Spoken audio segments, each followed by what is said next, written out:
400 কোটি ডলার সম্পদের মালিক Elon Musk বিনিয়োগ করতে যাচ্ছেন বাংলাদেশে।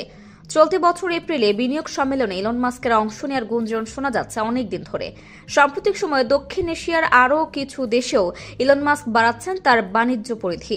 বাংলাদেশকে নিয়ে কি পরিকল্পনা এই ধনকুবেরের?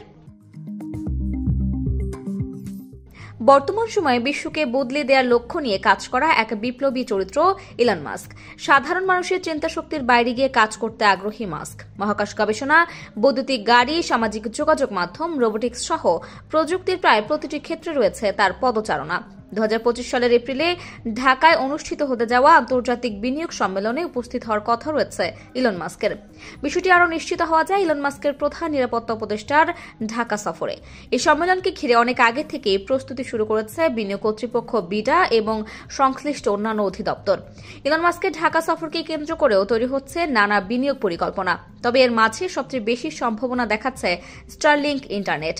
এটি ইলন মাস্কের প্রতিষ্ঠিত স্যাটেলাইট ইন্টারনেট ব্যবস্থা, যা প্রচলিত ইন্টারনেটের ধারণাই বদলে দিতে পারে। প্রচলিত স্যাটেলাইট থেকে অনেক কম উচ্চতায় স্থাপন করা হয়েছে স্টারলিংকের স্যাটেলাইটগুলো। বাড়ির ছাদের ডিশ অ্যান্টেনার মতো ছোট ছোট অ্যান্টেনা বসিয়ে পাওয়া যাবে উচ্চগতির ইন্টারনেট। এর আগে ইউরোপ ও আমেরিকায় এর সেবা চালু থাকলেও ধীরে ধীরে প্রসারিত হচ্ছে বিশ্বজুড়ে। দক্ষিণ এশিয়ার ছোট্ট দেশ ভুটানে ইতোমধ্যে অফিসিয়ালি চালু হয়েছে স্টারলিংক। তাই ধারণা করা হচ্ছে ইলন মাস্কের ঢাকা সফরের মধ্য দিয়ে বাংলাদেশেও শীঘ্রই স্টারলিংক ইন্টারনেট চালু হতে যাচ্ছে। ইউরোপ বা আমেরিকায় উচ্চ মূল্যে সেবা দিলেও অনুন্নত দেশগুলোতে কম খরচে সেবা দিতে চায় স্টারলিংক। আমেরিকায় আবাসিক ইন্টারনেটের জন্য স্টারলিংক মাসিক চার্জ করে $110 বা 13 থেকে 15,000 টাকা। সেখানে ভুটানে পুরো মাস ইন্টারনেট মিলছে মাত্র 3,000 গুলট্রাম বা 4,200 টাকায়। বাংলাদেশে বিনিয়োগ বাড়াতে আরও কম খরচে উচ্চগতির ইন্টারনেট দিতে পারে ইলন মাস্ক। প্রযুক্তিগত বিষয়ে বাংলাদেশে আরও অনেক ক্ষেত্রেই বিনিয়োগ করতে পারে মাস্ক। বিশ্বস্ত সূত্র থেকে জানা যায় অন্তর্বর্তীকালীন সরকারের উচ্চ পর্যায়ের সাথে নিয়মিত যোগাযোগ রাখছেন ইলন মাস্ক। বাংলাদেশের সেবা দিতে অনেকদিন ধরে আগ্রহী স্টারলিংক।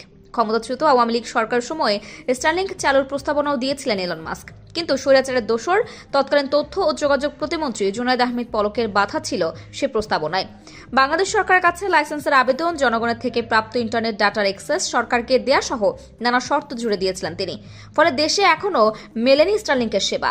তবে এবারের সম্মেলনের চিত্র আলাদা হবে বলে মত বিশ্লেষকদের, কারণ বিদেশি বিনিয়োগকারীদের বিনিয়োগ আকৃষ্ট করতে বরাবরই বদ্ধপরিকর অন্তর্বর্তীকালীন সরকার।